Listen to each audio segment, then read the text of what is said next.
Hello नमस्कार साथियों, आप सभी का बहुत बहुत स्वागत है। आज के इस सेशन में आज जो करने वाले हैं वो अधातु एवं अधात्विक यौगिक non metal and non metallic compound application के बारे में करने वाला है। इसमें टोटल 150 प्रश्न है। टोटल 150 प्रश्न है, तो इसको दो भाग में बांटेंगे। 75 क्वेश्चन करेंगे, तो दो वीडियो में ये कंप्लीट हो जाएगा। ठीक है, तो चलिए फर्स्ट क्वेश्चन आपके बीच ये रहा, हाइड्रोजन से संबंधित सवाल है। तो फर्स्ट क्वेश्चन क्या कहता है, जल की कठोरता का उपयोग डाइस का उपयोग करके दूर किया जा सकता है। तो इसका धोबन सोडा का उपयोग करके दूर किया जा सकता है।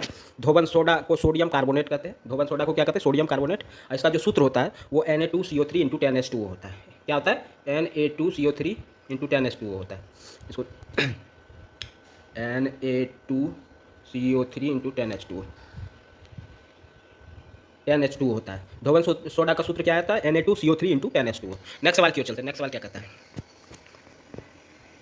एल्कोहल सोडियम के साथ अभिक्रिया करके निम्नलिखित में से किस गैस का निर्माण करता है। एल्कोहल सोडियम के साथ अभिक्रिया करके निम्नलिखित में से कौन सी गैस का। तो देखिए यहाँ पे है इथाइल एल्कोहल, वो सोडियम के साथ अभिक्रिया किया तो क्या हुआ, सोडियम एथॉक्साइड और उसके बाद सोडियम और उसके बाद हाइड्रोजन गैस।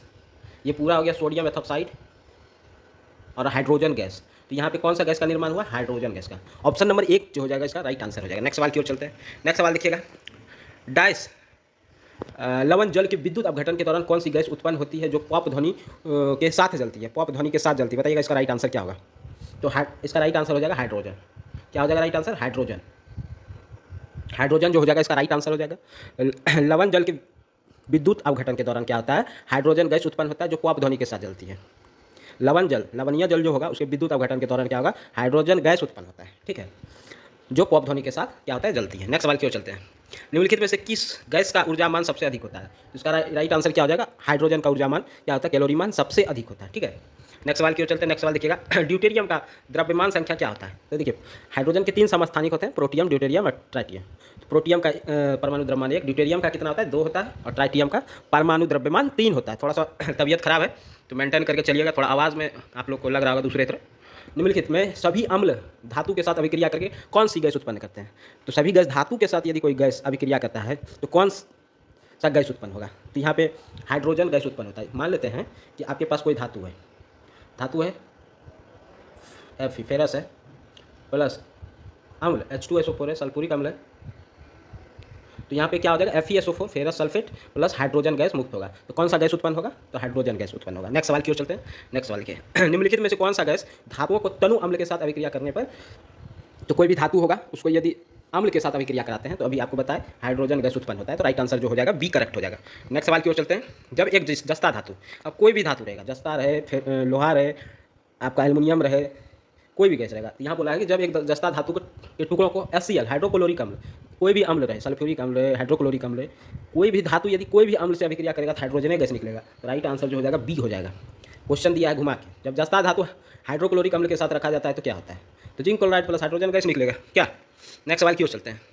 नेक्स्ट सवाल क्या कहता है, केवल वे धातु जो पानी से हाइड्रोजन को विस्थापित कर सकती है, केवल वह धातु जो पानी से हाइड्रोजन को विस्थापित कर सकती है जो धातुओं की प्रतिक्रिया क्षमता श्रृंखला में डैश होती है।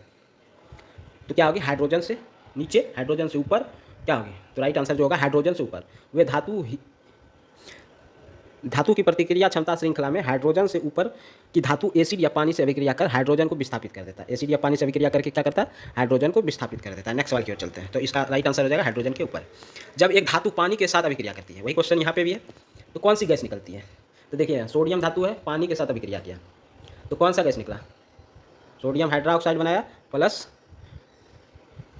धातु का ऑक्साइड बनाया, तब प्लस क्या बनाया, हाइड्रोजन गैस निकला। धातु का ऑक्साइड, जैसे सोडियम है, सोडियम धातु है, उसको पानी के साथ अभिक्रिया किया तो क्या बनाया, सोडियम हाइड्रोक्साइड प्लस हाइड्रोजन। उसी तरह मैग्नीशियम है, धातु है, वो पानी के साथ अभिक्रिया करेगा तो धातु का ऑक्साइड बनाएगा, तो magnesium oxide plus hydrogen gas. ये 2 एग्जाम्पल आप ध्यान में रखिएगा। ठीक है, एक ये वाला और एक ये वाला। जब धातु के साथ जल का अभिक्रिया होगा तो उस धातु का ऑक्साइड बनेगा और क्या निकलेगा, हाइड्रोजन गैस। तो इसका राइट आंसर जो होगा option number D correct answer हो जाएगा। नेक्स्ट सवाल की ओर चलते हैं। निम्नलिखित में से किसका उपयोग जल की अस्थायी कठोरता को दूर करने के लिए किया जाता है। जल की अस्थायी कठोरता को दूर करने के लिए किसका उपयोग किया जाता है, तो धोबन सोडा। धोबन सोडा ऑप्शन नंबर डी जो होगा इसका करेक्ट आंसर होगा। धोबन सोडा को सोडियम कार्बोनेट भी कहते हैं। क्या कहते हैं, सोडियम कार्बोनेट। इसका जो सूत्र होता है, रासायनिक सूत्र, वो होता है Na2CO3 इंटू 10H2O। ठीक है, धोबन सोडा का जो रासायनिक सूत्र होता है Na2CO3 इंटू 10H2O। ठीक है, यह जल की अस्थायी कठोरता को दूर करता है। और इसको इसको रासायनिक नाम जो हो गया वो सोडियम कार्बोनेट हो गया। नेक्स्ट सवाल की ओर चलते हैं। हाइड्रोजन का इलेक्ट्रॉनिक विन्यास निम्नलिखित में से किसके समान होता है? तो देखिएगा, हाइड्रोजन जो होता है वो पहले ग्रुप में होता है। ऐसे ऐसे यदि पीरियोडिक टेबल देखे होंगे तो पहला जो ग्रुप होगा उसमें हाइड्रोजन पहला तत्व ही है, ठीक है। ये पहले ग्रुप को जो कहते हैं वो क्या कहते हैं? क्षारीय धातुओं का ग्रुप, क्षारीय धातु का ग्रुप। पहले ग्रुप को क्या कहते हैं? क्षारीय। दूसरे ग्रुप को क्षारीय मृदा धातु। अक्रिय गैस 18वें ग्रुप को। हाइड्रोजन किसको कहते हैं? 17वें ग्रुप को, ठीक है ना। तो पहला वाला को हाइड्रोजन का इलेक्ट्रॉनिक विन्यास निम्नलिखित में से किसके समान होगा? क्षारीय धातु के समान होगा, ठीक है। राइट आंसर जो होगा ऑप्शन नंबर सी हो जाएगा। नेक्स्ट सवाल की ओर चलते हैं। वनस्पति तेल का हाइड्रोजनीकरण डाइस का एक उदाहरण है। वनस्पति तेल का हाइड्रोजनीकरण किसका एक उदाहरण है, बताएंगे? तो इसका राइट आंसर हो जाएगा संकलन अभिक्रिया। यदि आप वनस्पति तेल, कोई भी वनस्पति तेल यहाँ पे लिख देते हैं ऑयल प्लस हाइड्रोजन को यदि 150 या 200 डिग्री पर निकेल की उपस्थिति में गर्म करेंगे तो यहाँ से क्या होगा? वसा का निर्माण होता है, ठीक है। हाइड्रोजन, क्लोरीन, ब्रोमीन आदि क्या है? एक असंतृप्त हाइड्रोकार्बन के क्रियाशील क्रम से जुड़ने वाला एडिशनल रिएक्शन कहलाता है, ठीक है। वनस्पति तेल का हाइड्रोजनीकरण किसका अभिक्रिया है? संकलन अभिक्रिया का। नेक्स्ट सवाल की ओर चलते हैं। नेक्स्ट सवाल क्या कहता है? अब आगे ऑक्सीजन से संबंधित, अभी तक आप लोग कर रहे थे हाइड्रोजन से संबंधित जितने भी सवाल हैं, अब आगे आपके पास ऑक्सीजन, ऑक्सीजन से संबंधित जितने परमाणु संख्या ऑक्सीजन का 8 होता है, परमाणु भार 16 होता है। कहता ओजोन में ऑक्सीजन के 22 परमाणु होते हैं। तो ओजोन देखिएगा, ओजोन का सूत्र क्या होता है? O3 होता है। तो इसमें क्या होता है? कितना परमाणु होता है? 3 परमाणु होता है। तो ऑप्शन नंबर 1 जो हो जाएगा राइट हो जाएगा। तो इसका राइट आंसर जो हो जाएगा ऑप्शन नंबर 3। ऑक्सीजन के 3 परमाणु होते हैं। वायुमंडल में ओजोन जो होता है वो 0.02% पाया जाता है। वायुमंडल में ओजोन जो है 0.02% पाया जाता है, ठीक है। नेक्स्ट सवाल की ओर चलते हैं। ऑक्सीजन के एक अणु में ऑक्सीजन के कितने परमाणु होते हैं? तो ऑक्सीजन का सूत्र क्या होता है? O2 होता है। तो कितने परमाणु होते हैं? 2 परमाणु होते हैं। ऑक्सीजन के एक अणु में ऑक्सीजन के कितने परमाणु होते हैं? 2 परमाणु होते हैं, ठीक है। तो right answer option number C. Next सवाल करेंगे। ऑक्सीजन के 2 डाई से निरूपित करता है, क्या निरूपित करता है, बताएंगे इसका राइट आंसर? अणुओं को, इलेक्ट्रॉनों को। देखिएगा ऑक्सीजन है, किसको निरूपित करेगा? यहाँ पे अणुओं को निरूपित करेगा। ऑप्शन नंबर सी जो होगा इसका ना, ऑक्सीजन का परमाणु होगा, सॉरी, ऑक्सीजन का क्या होगा? परमाणु। ये 2 परमाणु मिलकर ऑक्सीजन, 2 ऑक्सीजन का परमाणु मिलकर ऑक्सीजन का निर्माण, परमाणुओं का निरूपण करता है। राइट आंसर जो हो जाएगा बी हो जाएगा। नेक्स्ट सवाल की ओर चलते हैं। इसके लिए सॉरी, ऑक्सीजन का आणविक द्रव्यमान क्या होता है? ऑक्सीजन का आणविक द्रव्यमान क्या होगा? तो जानते हैं एक ऑक्सीजन का भार कितना होता है? 16। यहाँ पे ऑक्सीजन के कितना परमाणु है? 2 परमाणु। तो क्या हो जाएगा? 16 × 2 32 हो जाएगा। राइट आंसर जो होगा 32। ऑक्सीजन का आणविक द्रव्यमान कितना होता है? 32 होता है। ऑक्सीजन के एक अणु का द्रव्यमान जो होता है 16 होता है, तो ऑक्सीजन का आणविक द्रव्यमान 32 हो जाएगा। नेक्स्ट सवाल की ओर चलते हैं। ऑक्सीजन के अणु में डाइस बंद होते हैं। ऑक्सीजन के अणु में दोहरे सहसंयोजक बंद होते हैं। क्या होते हैं? दोहरे सहसंयोजक बंद होते हैं। ऑक्सीजन के अणु में क्या होता है? दोहरे सहसंयोजक बंद होते हैं। ऑप्शन नंबर डी जो हो जाएगा इसका करेक्ट आंसर हो जाएगा।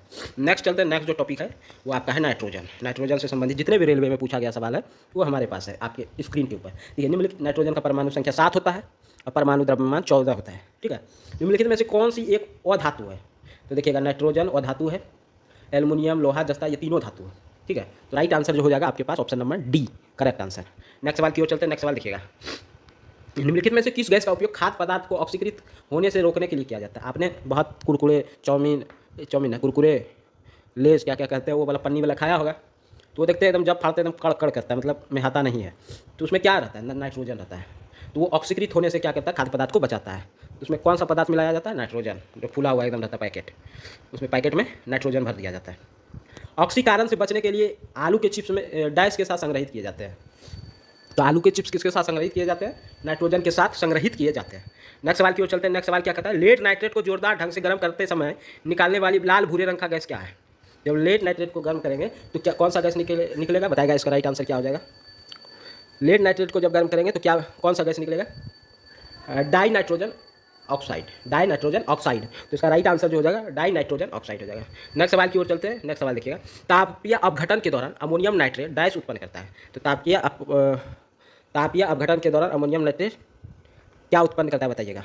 तो देखिएगा, अमोनियम नाइट्रेट का पहले सूत्र जानिए, NH4NO3 अमोनियम नाइट्रेट हो गया। इसको जब तापीय अपघटन, अपघटन मतलब तक तोड़ना के दौरान अमोनियम नाइट्रेट उत्पन्न करता है, क्या उत्पन्न करेगा? तो nitrogen N2O, nitrogen oxide plus H2O, nitrogen oxide plus H2O, तो N2O और H2O, ठीक है। तो राइट आंसर जो हो जाएगा इसका बी हो जाएगा। नेक्स्ट सवाल की ओर चलते हैं। अमोनिया का व्यावसायिक निर्माण किस प्रक्रिया से होता है?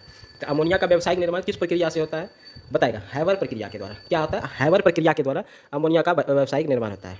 तो देखिए यहाँ पे अमोनियम क्लोराइड है, उनके साथ यदि कैल्शियम हाइड्रोक्साइड को मिलाते हैं तो NH3 अमोनिया, जल और कैल्शियम क्लोराइड का निर्माण होता है। ठीक है, नेक्स्ट सवाल की ओर चलते हैं। नेक्स्ट सवाल क्या कहता है, हैबर प्रक्रिया से नाइट्रोजन का प्रयोग विद्युत बल्ब में किया जाता है, क्योंकि बल्ब से हवा हल्का होता है, या बल्ब में रोशनी ज़्यादा उत्पन्न करता है, दहन के सपोर्ट नहीं करता, या विषाक्त नहीं होता है। क्या हो जाएगा इसका राइट आंसर, बताइएगा। दहन को सपोर्ट नहीं करता है, इसीलिए बल्ब के अंदर क्या करता है, नाइट्रोजन गैस का प्रयोग किया जाता है।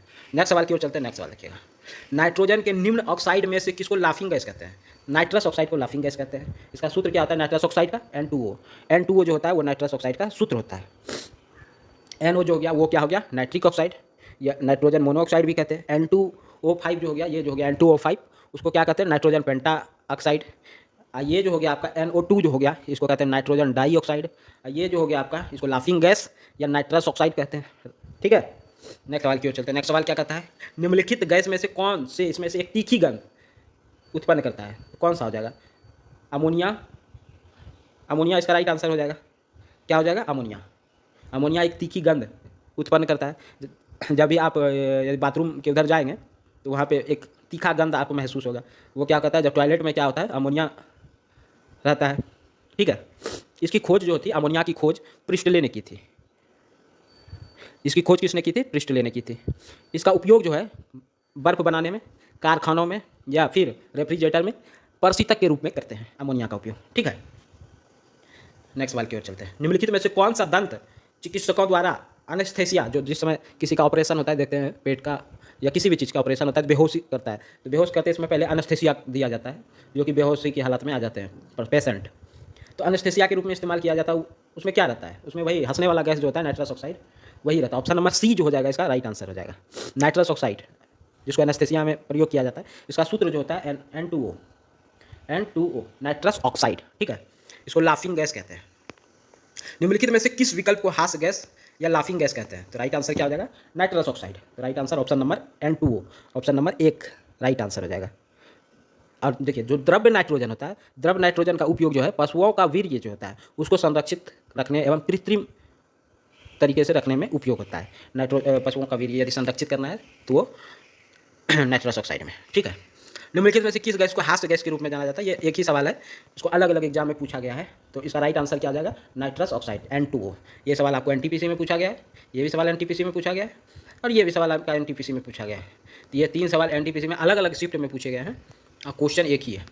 नेक्स्ट सवाल की ओर चलते हैं। अमोनियम सल्फेट का रासायनिक सूत्र क्या है, तो अमोनियम सल्फेट, तो अमोनिया तो NH4 होता है, जानते ही हैं, NH4 होता है, सल्फेट होता है SO4 का होल ट्वाइस। यही हो जाएगा अमोनियम सल्फेट का रासायनिक सूत्र। तो ऑप्शन नंबर D जो हो जाएगा करेक्ट आंसर हो जाएगा, NH4 × SO4 का होल ट्वाइस। नेक्स्ट सवाल की ओर चलते हैं। NO2 का धूम्र फ्यूमस डैश रंग का होता है, बताइएगा क्या हो जाएगा इसका राइट आंसर। इसका राइट आंसर जो हो जाएगा भूरा कलर का, तरल नाइट्रोजन एक रासायनिक। नेक्स्ट सवाल की ओर चलते हैं।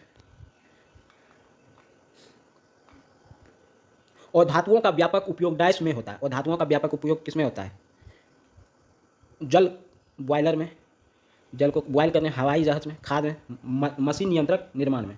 क्या हो जाएगा इसका राइट आंसर, तो खाद में। और धातुओं का उपयोग व्यापक रूप से किस में होते हैं, खाद में। ठीक है, जैसे कि नाइट्रोजन, फास्फोरस जैसे और धातु का उपयोग हम उर्वरक में पौधे के बेहतर वृद्धि के लिए करते हैं। ठीक है, और क्लोरीन धातु का उपयोग हम किस में करते हैं, जल संशोधन प्रक्रिया में करते हैं। नेक्स्ट सवाल की ओर चलते हैं। विद्युत बल्ब में आमतौर पर रासायनिक रूप से निष्क्रिय गैस जैसे डैश भरी होती है, तो विद्युत बल्ब में कौन सी गैस भरी जाती है, नाइट्रोजन गैस भरी जाती है। तो इसका जो होगा ऑप्शन नंबर 1 जो हो जाएगा राइट आंसर हो जाएगा, विद्युत बल्ब में नाइट्रोजन गैस भरी जाती है। नाइट्रोजन गैस का खोज किसने किया था, बताएंगे आप कमेंट बॉक्स में। नाइट्रोजन गैस का खोज किया था रदरफोर्ड ने 1972 में।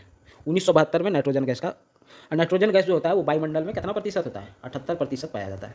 हमारे वायुमंडल में नाइट्रोजन गैस 78% पाया जाता है। ठीक है, नेक्स्ट सवाल की ओर चलते हैं। अमोनियम सल्फेट का सूत्र क्या है, अभी तुरंत आपको अमोनियम सल्फेट का नहीं, अमोनियम नाइट्रेट का बताए थे। अमोनियम सल्फेट का सूत्र जो होता है NH2SO4। इसका राइट आंसर जो होगा ऑप्शन नंबर D। ये JEE में पूछा है, CBT 2 में, NH4 का होल ट्वाइस × SO4। इसका राइट आंसर जो हो जाएगा यही है। नेक्स्ट सवाल की ओर चलते हैं। तरल नाइट्रोजन का क्वथनांक कितना होता है, तरल नाइट्रोजन का क्वथनांक, तो जानते हैं कि नाइट्रोजन जो होता है हमारे वायुमंडल में 78% पाया जाता है। इसका खोज जो था रदरफोर्ड ने किया था, ये भी जानते हैं आप, तरल नाइट्रोजन का। इसका जो क्वथनांक होता है -196 डिग्री सेल्सियस होता है। -196 डिग्री सेल्सियस होता है तरल नाइट्रोजन का। नाइट्रोजन का भी खोज रदरफोर्ड, तरल नाइट्रोजन का भी खोज रदरफोर्ड ने। ठीक है, नेक्स्ट सवाल की करते हैं, इसमें से कौन सी गैस हमारे वायुमंडल में 78% हिस्से का गठन करती है और कई जीवन के लिए आवश्यक अणुओं का हिस्सा है? तो 78% वायुमंडल में क्या होता है? नाइट्रोजन होता है। राइट आंसर जो हो जाएगा इसका सी नंबर करेक्ट हो जाएगा। ठीक है, बाकी बात जो नाइट्रोजन के बाद यदि बात करें तो ऑक्सीजन 21%, 21%, आपका कार्बन 0.03%, कार्बन 0.03%, आपका आर्गन 0.9%, आर्गन आपका 0.9% पाया जाता है। ठीक है, नेक्स्ट सवाल की ओर चलते हैं। नेक्स्ट सवाल देखिएगा, किस गैस को हंसने वाली गैस कहते हैं? तो नाइट्रस ऑक्साइड को क्या कहते हैं? हंसने वाली गैस कहते हैं। ऑप्शन नंबर सी जो हो जाएगा इसका राइट आंसर हो जाएगा। नाइट्रस ऑक्साइड का जो सूत्र होता है N2O होता है। क्या होता है? N2O। नाइट्रस ऑक्साइड का जो सूत्र होता है इसको N2O कहते हैं। नाइट्रस ऑक्साइड का जो खोज किया था वो किसने किया था? प्रिस्टले ने किया था। नेक्स्ट चलते हैं फॉस्फोरस पे। अभी 39 सवाल हुए हैं आपके, 39 स्लाइड ऊपर जा चुके हैं। फॉस्फोरस पे चलते हैं। वह पहला तत्व कौन सा जिसकी रासायनिक खोज हेंडिंग ब्रांड द्वारा की गई थी? तो राइट आंसर क्या हो जाएगा? फॉस्फोरस। क्या हो जाएगा? फॉस्फोरस। फॉस्फोरस, ठीक है, इसकी खोज किसने किया था? हेंडिंग ब्रांड ने। ये क्या थे? जर्मन व्यापारी या फार्मासिस्ट थे, इन्होंने ही फॉस्फोरस का खोज किया था। हेंडिंग ब्रांड। बहुत तगड़ा सवाल है। फॉस्फोरस को पानी में क्यों रखा जाता है? तो देखिए, फॉस्फोरस को यदि खुले में रखेंगे तो वो तुरंत आग पकड़ लेगा, इसीलिए उसको पानी में, बच्चों की पहुंच से दूर अस्थायी सुने आग पकड़ने से बचाने के लिए। ऑप्शन नंबर बी जो हो जाएगा राइट आंसर हो जाएगा। इसमें जो होता है एक तीखी गंध होती है, लहसुन के जैसे, जैसे लहसुन गंध कहता है ना, वैसे ही गंध होता है इसमें फॉस्फोरस में। ठीक है, विषैला पदार्थ होता है फॉस्फोरस। फॉस्फोरस कैसा पदार्थ होता है? विषैला, और तुरंत आग पकड़ता है इसमें, इसलिए उसको पानी में डुबा के रखते हैं। माचिस की तीली में किसका प्रयोग करते हैं? तो माचिस की तीली में लाल फॉस्फोरस का प्रयोग करते हैं। तो राइट आंसर जो हो जाएगा इसका राइट आंसर हो जाएगा फॉस्फोरस, ऑप्शन नंबर बी। माचिस की तीली में किसका करते हैं? लाल फॉस्फोरस का उपयोग करते हैं। नेक्स्ट सवाल की, अब देखिए यहाँ फास्फोरस की परमाणुकता कितनी होती है? कितने एग्जाम में पूछा गया, ग्रुप डी में 2 बार पूछा गया, एलपी में पूछा गया, एनटीपीसी में 2 बार पूछा गया कि फास्फोरस की परमाणुकता कितनी होती है। तो परमाणु क्रमांक किसका होता है? 15। ठीक है, और परमाणुकता कितनी होती है? 4 होती है। परमाणुकता कितना होता है? 4 होता है। फास्फोरस को ऐसे लिखते हैं P4। नेक्स्ट सवाल की ओर चलते हैं। इसमें से किसका इलेक्ट्रॉनिक विन्यास एक अधातु का है? इसमें क्या हो जाएगा राइट आंसर? 2 8 5। तो 8 2 10 5 15, ये हो गया अधातु। यहाँ क्या होगा? फास्फोरस। फास्फोरस होगा, फास्फोरस होगा 15 में। तो राइट आंसर जो हो जाएगा सी नंबर हो जाएगा। नेक्स्ट सवाल की ओर चलते हैं। नेक्स्ट सवाल क्या कहता है? आपका निम्नलिखित में से कौन बहुपरमाणुक है? तो फास्फोरस बहुपरमाणुक है। इसमें कितना होता है? 4 होता है। ठीक है, तो राइट आंसर जो हो जाएगा इसका डी हो जाएगा। नेक्स्ट सवाल की ओर चलते हैं। नेक्स्ट सवाल क्या कहता है? सफ़ेद फास्फोरस को किसमें संग्रहित किया जाता है? तो सफ़ेद फास्फोरस को किसमें संग्रहित? कोई भी फास्फोरस हो, सफ़ेद हो या लाल हो। ऑप्शन नंबर क्या हो जाएगा? सी, पानी में। जैसे लाल फास्फोरस उतना विक्रियाशील नहीं है, सफ़ेद फास्फोरस बहुत ज़्यादा विक्रियाशील। फास्फोरिक एसिड का रासायनिक सूत्र, फॉस्फेरिक एसिड का रासायनिक सूत्र क्या होगा? H3PO4, H3PO4, H3PO4। तो राइट आंसर क्या होगा? H3PO4, option number B. Phosphoric acid का रासायनिक सूत्र H3PO4। इसका उपयोग जो होता है फॉस्फोरिक एसिड का, ये दंत चिकित्सा करता है। किस लिए? तो दांतों की साफ सफाई करने के लिए इसका प्रयोग करता है। और किस लिए? तो इसका प्रयोग जो होता है वो जंग लगी धातुओं को साफ करने में, कोई भी वस्तु में जंग लग गया उसको साफ करने में ये फास्फोरिक एसिड का प्रयोग करते हैं। और दंत चिकित्सक जो दांत गंदा हो जाता है उसको साफ करने के लिए इसका प्रयोग करते हैं, जिसका सूत्र होता है H3PO4। ठीक है, नेक्स्ट सवाल की ओर चलते हैं। निम्नलिखित में से किस अधातु को यदि हवा में रखा जाए तो आग पकड़ लेगा? तो वो कौन सा अधातु है? फास्फोरस है। ऑप्शन नंबर डी जो हो जाएगा इसका राइट आंसर हो जाएगा। ठीक है, फास्फोरस को पी चिन्ह से निरूपित करते हैं। इसका परमाणु संख्या जो होता है वो क्या होता है? 15 होता है। ये स्वतंत्र रूप से नहीं पाया जाता, ये अत्यधिक क्रियाशील होता है, इसीलिए इसको पानी में डुबा के रखते हैं, तुरंत आग पकड़ लेगा। नेक्स्ट सवाल की ओर चलते हैं। नेक्स्ट सवाल आपके पास है, रासायनिक प्रतीक पी का अर्थ क्या है? तो पी का अर्थ क्या है? फॉस्फोरस है। फॉस्फोरस है, ऑप्शन नंबर 1 जो हो जाएगा इसका राइट आंसर हो जाएगा। हाँ चलिए, तो यहाँ तक आपका हो गया 48 सवाल। अब चलते हैं हेलोजन पे। हेलोजन समूह 17वें वर्ग को कहते हैं ना। हेलोजन समूह किसको कहते हैं? 17वें वर्ग को। यदि आप पीरियोडिक टेबल देख रहे हैं तो 17वें वर्ग को हेलोजन समूह कहते हैं। कहता आशा अपना कपड़ा साफ करने के लिए गलती से डिटर्जेंट के स्थान पर एक अज्ञात विलय का प्रयोग करती है। उसके कपड़े का रंग फीका पड़ जाता है। यह विलयन हो सकता है किसका? तो ब्लीचिंग पाउडर का। किसका? ब्लीचिंग पाउडर का। देखिए ब्लीचिंग, उसका कपड़ों का रंग फीका पड़ सकता है। कपड़ा का रंग किससे फीका पड़ेगा? तो ब्लीचिंग पाउडर से।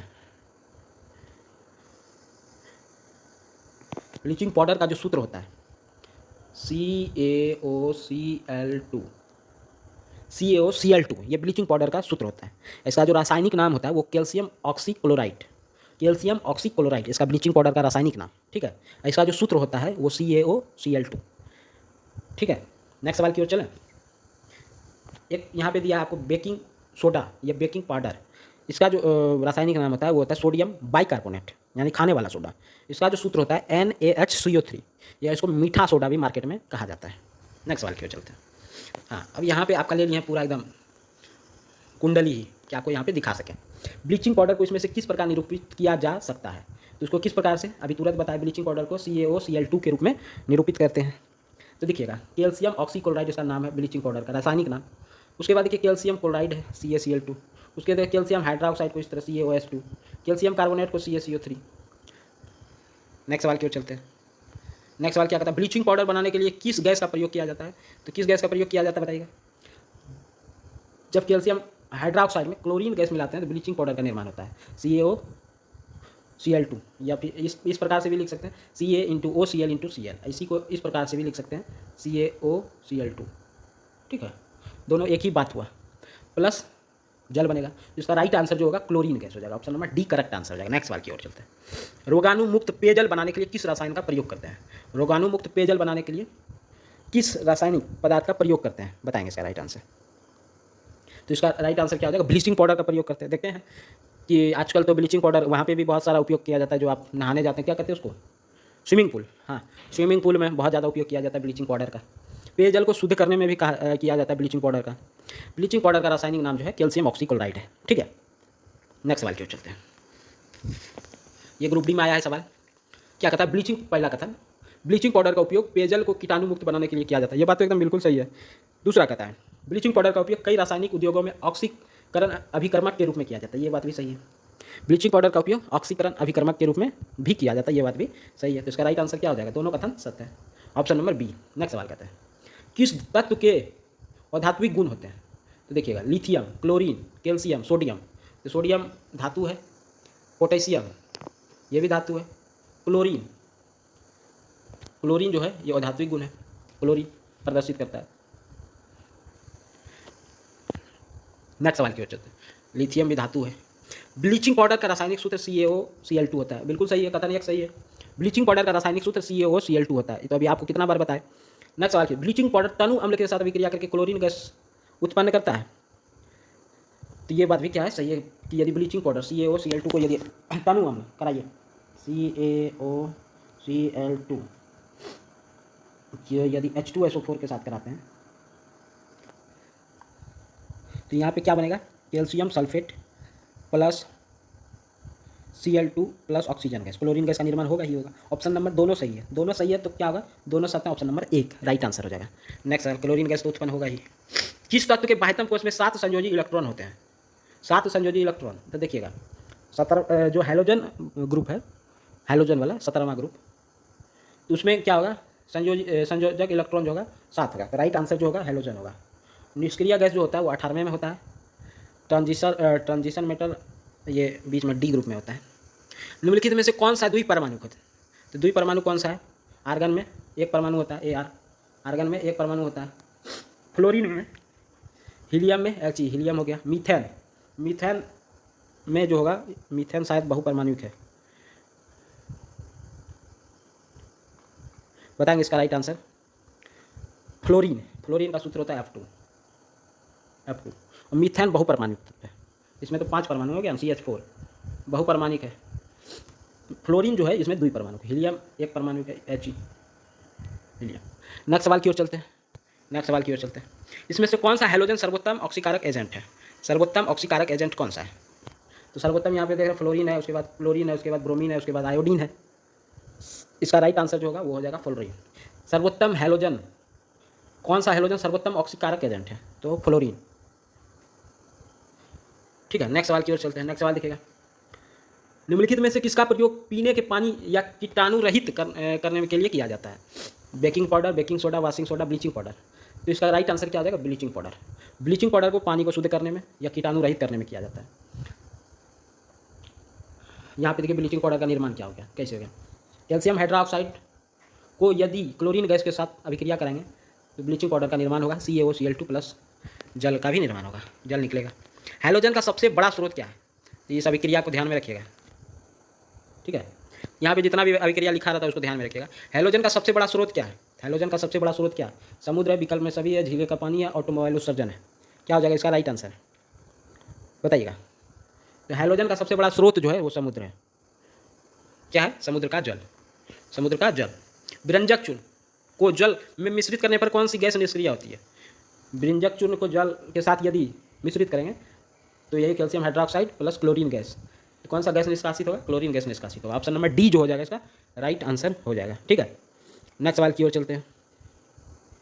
विरंजक चूर्ण को जब जल मिलाते हैं तो क्लोरीन गैस निकलता है, तो राइट आंसर डी हो जाएगा। नेक्स्ट सवाल की ओर चलते हैं। पानी को ब्लीचिंग पाउडर में मिलाने पर कौन सा गैस निकलता है, तो ये ब्लीचिंग पाउडर है, इसमें CaOCl2, इसको पानी मिला दिए तो क्या कौन सा गैस निकला, यहाँ पे क्लोरीन गैस निकला, तो कौन सा गैस निकला, क्लोरीन। तो राइट आंसर जो हो जाएगा आपका ऑप्शन नंबर डी हो जाएगा करेक्ट आंसर। नेक्स्ट सवाल की ओर चलते हैं। क्लोरीन गैस का उपयोग निम्नलिखित में से किसके निर्माण में किया जाता है, क्लोरीन गैस का उपयोग जो है किसके निर्माण में किया जाता है बताएंगे। तो ब्लीचिंग पाउडर देखिए, कैल्शियम हाइड्रोक्साइड में क्लोरीन गैस मिलाएंगे तो आपका ब्लीचिंग पाउडर का निर्माण होगा। ऑप्शन नंबर सी जो हो जाएगा इसका राइट आंसर हो जाएगा, ठीक है।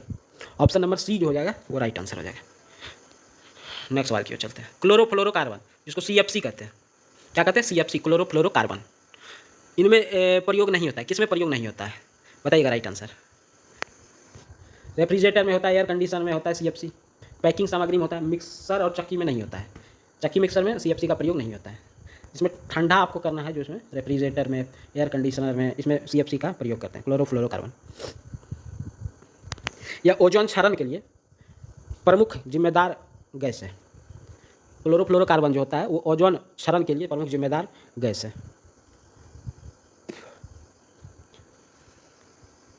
वह एकमात्र अधातु कौन सी है जो कमरे के तापमान पर द्रव्य में बदल, एकमात्र अधातु बताइए, वह एकमात्र अधातु कौन सी है जो कमरे पर द्रव अवस्था में बदल जाती है। तो राइट आंसर क्या होगा, ब्रोमीन। राइट आंसर क्या हो जाएगा, ब्रोमीन। ब्रोमीन का रासायनिक संकेत Br होता है, इसका परमाणु संख्या 35, परमाणु द्रव्यमान 79, परमाणु संख्या 35, ठीक है। ब्रोमीन क्या है, एक विषैला पदार्थ है, ब्रोमीन जो होता है वो एक विषैला पदार्थ है, एकमात्र अधातु है, एकमात्र अधातु है जो कि कमरे के ताप पर द्रव अवस्था में रहता है। यह क्या होता है, हल्के गहरे लाल रंग का होता है, इसमें एक तीक्ष्ण गंध भी होता है, ठीक है। इसका रासायनिक संकेत Br, इसका परमाणु संख्या 35, परमाणु भार 79 होता है, ठीक है। नेक्स्ट सवाल की ओर चलते हैं। डैश का प्रयोग प्रशीतक या रेफ्रिजरेटर के रूप में किया जाता है, तो अभी तुरंत पढ़ा है आपको कि CFC क्लोरोफ्लोरोकार्बन का प्रयोग जो होता है वो प्रशीतक या आपका प्रशीतक या रेफ्रिजरेशन में किया जाता है। इसका उपयोग फ्रिज में, AC में किया जाता है। नेक्स्ट सवाल की ओर चलते हैं। नेक्स्ट सवाल देखिएगा, निम्नलिखित में से कौन सा गैस रंगहीन एवं गंधहीन नहीं है, तो इसका राइट आंसर क्या होगा, क्लोरीन। क्लोरीन जो होता है रंगहीन और गंधहीन नहीं होता है, यह हल्के पीले रंग का होता है क्लोरीन, हरे पीले रंग का, और इसमें तीखा गंध होता है। हरे पीले रंग का होता है क्लोरीन और इसमें तीखा गंध होता है, ठीक है। नेक्स्ट सवाल की ओर चलते हैं। ठोस आयोडीन का रंग होता है, ठोस आयोडीन का रंग कैसा होता है बताएंगे। इसमें बैंगनी भूरे से थोड़ा काला, ठोस आयोडीन का रंग जो होता है वो भूरे से थोड़ा काला होता है। राइट आंसर जो हो जाएगा ऑप्शन नंबर सी हो जाएगा। आयोडीन की कमी से क्या होता है, घेघा रोग होता है, जिसको गलगंडे रोग भी कहते हैं, ठीक है। में कंठ क्या होता है, फूल जाता है। और धातुओं में कौन सी चमकदार होती है, और धातु में कौन सा चमकदार होता है बताएगा, कौन सा धातु जो होता है वो चमकदार होता है, क्लोरीन। क्लोरीन जो होता है वो चमकदार होता है। नेक्स्ट सवाल की ओर चलते हैं। 35, 53, 85 की परमाणु संख्या के तत्व डैश होते हैं, तो 35 निष्क्रिय गैस है, हेलोजन है, हेलाइड्स है, एल्कलाइन है, बताइएगा। तो देखिए 35, 53 और 85 के परमाणु तत्व कौन सा है, हेलोजन, हेलोजन से। यदि पीरियडिक टेबल आप देखें तो समूह 17 में, आवर्त सारणी के समूह 17 में आपको 5 तत्व मिलेंगे, फ्लोरीन, क्लोरीन, ब्रोमीन, आयोडीन और एस्टेटिन, ठीक है। तो फ्लोरीन का आपको परमाणु संख्या 9, क्लोरीन का आपको 17, ब्रोमीन का आपको 35, ठीक है। उसके बाद आयोडीन का आपको 53, एस्टेटीन का 85। ये आपका समूह संख्या 17 में उपस्थित होता है। ठीक है, तो इसका राइट आंसर जो है 35, 53, 85 हैलोजेंस है। नेक्स्ट सवाल, आधुनिक आवर्त सारणी के किस समूह में हैलोजन रखा जाता है? तो समूह 17 में हैलोजन, अभी आपको बताया कि समूह 17 में फ्लोरीन, क्लोरीन, ब्रोमीन, आयोडीन और एस्टेटीन, जिसको हैलोजन कहते हैं। ठीक है, नेक्स्ट सवाल की ओर चलते हैं। समूह 17 से संबंधित तत्वों को क्या कहा जाता है? तो समूह 17 से संबंधित तत्वों को क्या कहा जाता है? हैलोजेंस कहा जाता है। तो राइट आंसर जो हो जाएगा सी हो जाएगा। नेक्स्ट सवाल की ओर चलते हैं। नेक्स्ट सवाल, समूह 17 का सबसे कम अभिक्रियाशील मूल तत्व कौन है? क्या है सबसे कम? फ्लोरीन, क्लोरीन, ब्रोमीन या आयोडीन? तो सबसे अधिक जो होता है वो फ्लोरीन होता है, उसके बाद क्लोरीन, ब्रोमीन, आयोडीन सबसे कम होगा। तो राइट आंसर जो हो जाएगा डी हो जाएगा, आयोडीन सबसे कम अभिक्रियाशील तत्व है। नेक्स्ट चलते हैं, निम्नलिखित में से कौन सा यौगिक नहीं है? कौन सा यौगिक नहीं है? तो देखिए क्लोरीन, Cl2, नाइट्रोजन परऑक्साइड, पानी या अमोनिया, कौन हो जाएगा इसका राइट आंसर? तो देखिएगा, पानी तो H2O, ये तो यौगिक है। अमोनिया NH3 ये भी यौगिक है, NH3। नाइट्रोजन परऑक्साइड N2O2 ये भी क्या है? यौगिक है। लेकिन क्लोरीन क्या है? तत्व है। क्या है? क्लोरीन तत्व है। ठीक है, नेक्स्ट सवाल की ओर चलते हैं। क्लोरीन क्या है? तत्व है। ऑक्सीजन के संबंध में हैलोजन समूह की अधिकतम संयोजकता कितनी होती है? संयोजकता पूछा है, तो क्या हो सकता है इसका? अधिकतम 7 हो सकता है। अधिकतम हैलोजन समूह का संयोजकता कितना हो सकता है? 7 हो सकता है। राइट आंसर जो होगा बी हो जाएगा। कौन सा तत्व या समूह 17 से संबंधित नहीं है? तो जानते हैं फ्लोरीन है, क्लोरीन है, ब्रोमीन है, आयोडीन है, या आर्गन जो है समूह 18 से संबंधित है, आर्गन। तो राइट आंसर जो होगा बी हो जाएगा इसका करेक्ट आंसर। ठीक है, बी जो हो जाएगा इसका करेक्ट आंसर हो जाएगा। नेक्स्ट सवाल की ओर चलते हैं। निम्नलिखित में से कौन अर्ध धातु नहीं है? कौन अर्ध धातु नहीं है? कौन सा अर्ध धातु नहीं है? इसका राइट आंसर बताइएगा। बोरॉन, आर्सेनिक और सिलिकॉन जो है अर्ध धातु है, लेकिन क्लोरीन जो है अर्ध धातु नहीं है। जिसमें धातु और अधातु दोनों के गुण पाए जाते हैं उसको अर्ध धातु कहते हैं। ठीक है, और पीरियोडिक टेबल में एक जिग-जैग लाइन आप जड़ के समान देखे होंगे, वही होता है अर्ध धातु, जिसमें 7 तत्व रहता है। Boron, silicon, germanium, arsenic, antimony, tellurium और पोलोनियम। ठीक है, इस 7 तत्व को क्या कहा जाता है? अर्ध धातु। तो आपका बोरॉन है, ये है यहाँ पे अर्ध धातु।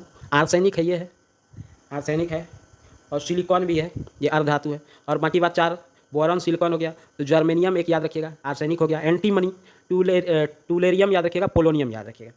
ये सब क्या है? अर्ध धातु है। 7 गो अर्ध धातु है। नेक्स्ट सवाल की ओर चलते हैं। निम्नलिखित में से पी ब्लॉक में अर्ध धातु रहता है, याद रखिए। निम्नलिखित में से किस हैलोजन का क्वथनांक उच्चतम होता है? किस हैलोजन का क्वथनांक उच्चतम होता है बताएंगे? राइट आंसर क्या होगा? तो आयोडीन का क्वथनांक जो होता है वो उच्चतम होता है। आयोडीन जो होता है, आयोडीन हैलोजन का क्वथनांक जो होता है उच्चतम होता है, इसको याद रखिएगा। वर्ग 17 में कुल 5 तत्व हैं, जैसे फ्लोरीन, क्लोरीन, ब्रोमीन, आयोडीन, एस्टेटीन। ये सामान्यतः क्या कहलाते हैं? हैलोजन कहलाते हैं। यह सभी लवण जो हैं समुद्री जल में बहुत अधिक मात्रा में पाया जाता है। फ्लोरीन, क्लोरीन, ब्रोमीन, आयोडीन, ये सब समुद्र में बहुत अधिक मात्रा में पाया जाता है। ठीक है, आयोडीन का क्वथनांक जो होता है उच्चतम होता है। क्लोरीन, फ्लोरीन और आयोडीन डैश का उदाहरण है। तो किसका उदाहरण है? हैलोजन्स का उदाहरण है। ऑप्शन नंबर सी जो हो जाएगा इसका राइट आंसर हो जाएगा। समूह 17 के तत्व हैं, हैलोजन से संबंधित है क्लोरीन, फ्लोरीन, आयोडीन। ठीक है, नेक्स्ट सवाल की ओर चलते हैं। डैश एक हैलोजन है, बताइएगा। तो क्लोरीन, इसमें राइट आंसर हो जाएगा ऑप्शन नंबर डी। डैश एक हैलोजन है तो क्लोरीन। तो फ्लोरीन, क्लोरीन, ब्रोमीन, आयोडीन, एस्टेटीन, ये सभी क्या है? हैलोजन है। तो इसमें क्लोरीन राइट आंसर हो जाएगा। नेक्स्ट सवाल की ओर चलते हैं। डैश एक अणु हैलोजन परमाणु द्वारा इलेक्ट्रॉन को आकर्षित करता है, कौन सा? बताइएगा। तो इसका राइट आंसर कौन सा हो जाएगा? बताइएगा। डैश एक अणु में हैलोजन परमाणुओं द्वारा इलेक्ट्रॉनों को आकर्षित करता है, कौन? तो विद्युत ऋणात्मकता इलेक्ट्रॉन को आकर्षित करेगा। विद्युत ऋणात्मकता जो होता है किसी परमाणु का रासायनिक गुण को दर्शाता है। किसको दर्शाता है? रासायनिक गुण को दर्शाता है। और आवर्त सारणी में याद रखिएगा, आवर्त सारणी में जो है हैलोजन समूह जो 17वां समूह है, विद्युत ऋणात्मकता सबसे अधिक होती है। इलेक्ट्रोनिगेटिविटी क्या होती है? सबसे अधिक होती है 17वें समूह का। ठीक है, नेक्स्ट सवाल की ओर चलते हैं। इसमें से कौन सा कमरे के ताप पर एक अभिलक्षणी गंधयुक्त हरे पीले रंग के गैस के रूप में होता है? बताइएगा इसका राइट आंसर। इसका राइट आंसर बताइएगा। तो इसका राइट आंसर क्या होता है? क्लोरीन। यह कमरे के ताप और वायुमंडलीय दाब पर हरित पीले रंग का गैस है। कमरे के ताप पे या वायुमंडलीय दाब पे हरे पीले रंग का गैस है। देखिए क्लोरीन में जो होता है वो तीव्र गंध होता है, बहुत विषैला गैस है क्लोरीन, ठीक है। यह गैस जो है, क्लोरीन गैस जो है -34 डिग्री सेल्सियस पर क्या होता है, द्रव्य में परिवर्तित हो जाता है। जब -34 डिग्री सेल्सियस पे जाएगा तो क्लोरीन गैस जो हो जाएगा वो आपका द्रव्य में परिवर्तित हो जाएगा। देखिए आपके पास 83 सवाल हो चुके हैं, ठीक है। तो ये हेलोजन फैमिली को हम खत्म कर देते हैं, 1-2 सवाल और होगा, उसके बाद जो है नेक्स्ट टॉपिक से जो है इसी का नेक्स्ट टॉपिक, इसी चैप्टर का वो हम नेक्स्ट वीडियो में कराएंगे। देखिएगा सवाल क्या कहता है, निम्नलिखित में से कौन सा तत्व कमरे के ताप पर एक अभिलक्षणिक गंध युक्त हरी पीली, इसका तो राइट आंसर बताए कि क्लोरीन होता है, ठीक है। तो राइट आंसर जो हो जाएगा ऑप्शन नंबर बी होता है। नेक्स्ट सवाल क्या चलता है, इसमें से कौन सा कमरे के ताप पर द्रव अवस्था में मौजूद एकमात्र अधात्विक पदार्थ है, अधातु है एकमात्र, तो वो क्या हो जाएगा राइट आंसर इसका बताएंगे।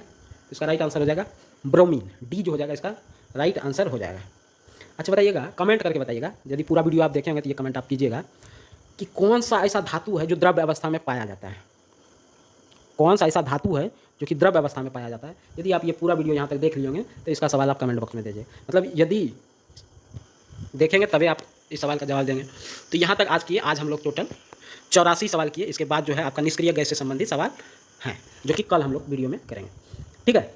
इसी के साथ इस वीडियो का अंत करते हैं। यदि वीडियो अच्छा लगा हो तो अपने साथियों के साथ इसको शेयर जरूर करेंगे, और शेयर करने के बाद जो है यदि चैनल को अभी तक सब्सक्राइब नहीं किया तो चैनल को सब्सक्राइब भी कर लेंगे, बेल आइकन का घंटा प्रेस कर लेंगे, और इसका प्लेलिस्ट रेलवे साइंस के नाम से प्लेलिस्ट भी बना दिए हैं। प्लेलिस्ट में 2 वीडियो ऑलरेडी चला गया है, ये तीसरा वीडियो है, तो इसी तरह वीडियो आते रहेगा आपके पास। तो प्लेलिस्ट को जाके देखिए, जो साथी नए जुड़ रहे हैं वो प्लेलिस्ट को जाइए चेक कीजिए, वहाँ से देखिए। तो थैंक यू, धन्यवाद। इसी के साथ इस वीडियो को समाप्त करते हैं। जय हिंद। नमस्कार दोस्तों, आप सभी का बहुत बहुत स्वागत है। जैसा कि आपको पता है कि अभी बिहार पुलिस की एक बड़ी वैकेंसी आने वाली है। कैसे पता चला, तो अभी बिहार के मुख्यमंत्री नीतीश कुमार खुद इसका संज्ञान लिए हैं बिहार पुलिस की भर्ती को लेकर। तो देखिए पेपर में एक आर्टिकल छपा है कि मुख्यमंत्री ने कानून व्यवस्था की समीक्षा की, 1.22 लाख पुलिसकर्मियों की भर्ती जल्द होगी, ठीक है। जल्द ही 1,20,000 से अधिक, 1,22,000 से अधिक पुलिसकर्मियों की भर्ती आने वाली है। अब देखते हैं इसमें क्या कहा गया है। यहाँ पे देखिएगा, फर्स्ट लाइन देखिएगा, मुख्यमंत्री ने कहा कि बिहार में पुलिसकर्मियों की खाली पड़े 1,22,703 पद पर बहाली जल्द होगी। अब देखते हैं कितना जल्द हो सकता है कि चुनाव के पहले ये भर्ती दे दिया जाए और एक पुलिस की बड़ी वैकेंसी आपको देखने को मिल सकती है, ठीक है। अभी वर्तमान में देखेंगे यहाँ पे बिहार में जो बिहार पुलिस की संख्या बढ़ाने के विभिन्न श्रेणियों में 2,29,139 पद हैं टोटल बिहार पुलिस की, जिसमें कि 1,06,436 पद भरे जा चुके हैं, और बाकी पद जो है अभी 1,22,703 पद पर बहाली आना बाकी है। तो बिहार पुलिस की एक बड़ी वैकेंसी आपको देखने को मिल सकती है कुछ ही समय में, ठीक है। और खास करके महिलाओं के लिए जो 35% आरक्षण बिहार पुलिस में दिया जाता है, उसके आधार पर 35% महिलाओं के वैकेंसी दी जाएगी, और 35% महिला आरक्षण के साथ यह बहाली आएगी, ठीक है। और महिलाओं की संख्या बिहार पुलिस में 35% करने की माननीय नीतीश कुमार ने ठान ली है। तो देखिएगा, तो महिलाओं की बड़ी वैकेंसी आ सकती है, महिलाओं की उसमें ज़्यादा पद रह सकते हैं पुरुषों के बनस्पत। बिहार पुलिस की जो 1,22,703 पद खाली पड़े हैं उसमें महिलाओं की संख्या अधिक होगी बहाली में पुरुषों के बनस्पत, क्योंकि पहले 35% नहीं भरा गया था, लेकिन अब उसको 35% किया जाएगा, इसलिए महिलाओं की संख्या बढ़ सकती है। तो महिलाओं के लिए ये काफ़ी ज़्यादा वैकेंसी आने वाली है। तो थैंक यू, धन्यवाद। इसी के साथ यदि आपको अच्छा लगा हो इन्फॉर्मेशन तो वीडियो को शेयर करेंगे और अपने साथियों के साथ शेयर करेंगे, और चैनल को यदि सब्सक्राइब नहीं किए होंगे तो चैनल को सब्सक्राइब करेंगे। थैंक यू, धन्यवाद। इसी के साथ इस वीडियो को समाप्त करते हैं।